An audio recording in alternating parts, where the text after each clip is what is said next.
செவியன் விடையேறியொரு வெண்மதிசூடி காடுடைய சுடலை பொடி பூசியன் உள்ளம் கவர் கள்வன் ஏடுடைய மலரால் முனை நாட்பணிந்தேத்த அருள் செய்த பீடுடைய புறமாபுரம் மேவிய பெம்மானிவனன் திருமறையை அந்தணர்கள் ஓதி வருகிறார், பன்னிசையுடன் பாவலர்கள் பாடி வருகிறார்.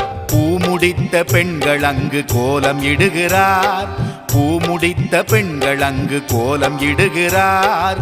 கோலாகலமாக சிவன் தேரில் வருகிறார், பவனி வருகிறார்.